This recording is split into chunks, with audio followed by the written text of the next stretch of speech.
Hello, my love, it's Dee from BeaInControl, and today I want to tell you about my recent client actually who retired.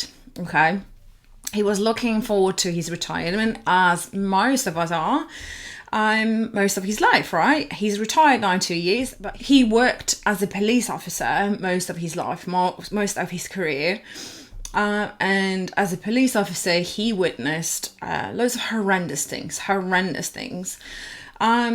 And he was saying, look, I'm retired for 2 years now and I had a handsome pension and I'm enjoying my life. I've got, the kids are grown up. I have my wife. We can just enjoy life, go cruising, go do things that I really wanted to do. However, now I get panic attacks. Now I get flashbacks. Now I remember something that happened 30 years ago. That happened, I arrive on the scene and I've seen things that no one should ever see. Okay, I've seen children, I've seen adults, I've seen body parts, and it's just awful. And it comes back to him now, and all the flashbacks and all the panic attacks, and he's sitting there, having a cup of tea, watching something just silly, maybe a comedy or something, and then suddenly he gets a panic attack, or maybe he's back-to-back panic attack, and obviously it's very frightening. You don't know what's happening, you don't know why is it happening, and all these pictures in your mind.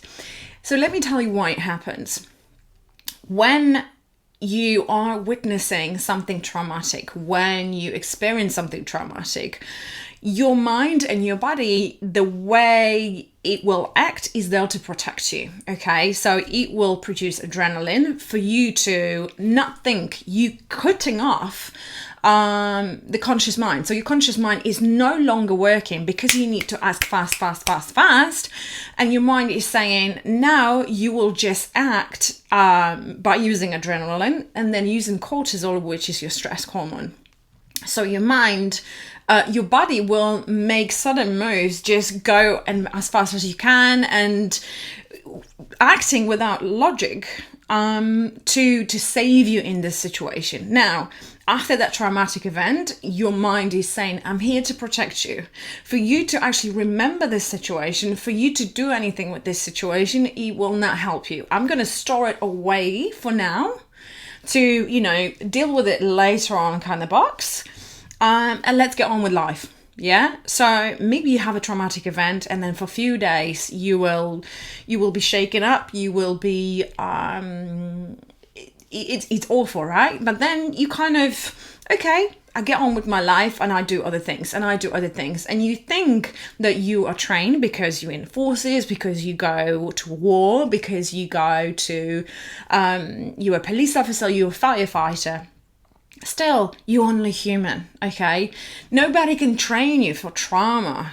They can train you how to deal with it, how to act appropriately, how to act without using your emotions and save people's lives. And that's beautiful in itself. However, you still are experiencing emotionally how this situation will affect you. And it doesn't matter, if you're a woman, if you're a man.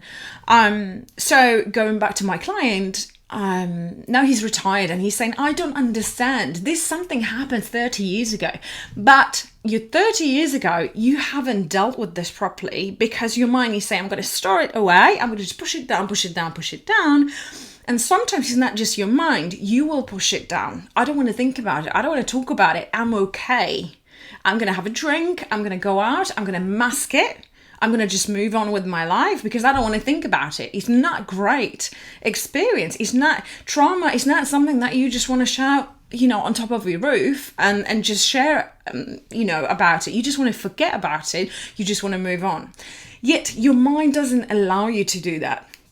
Emotions are like gas. They has to be released. This is your mind trying to heal itself. I said that before, and this is a great example. Let's say you have a cut and your body will know how to heal itself. You don't have to do anything, right?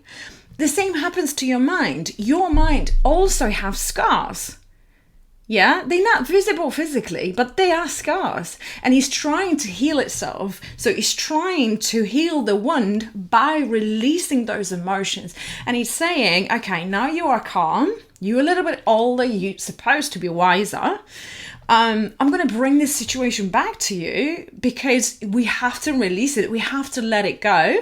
I need you to digest it. I need you to release. I need you to release those emotions that are like gas in order for you to move on, in order to accept the situation. I know it's frightening. I know it's unsettling.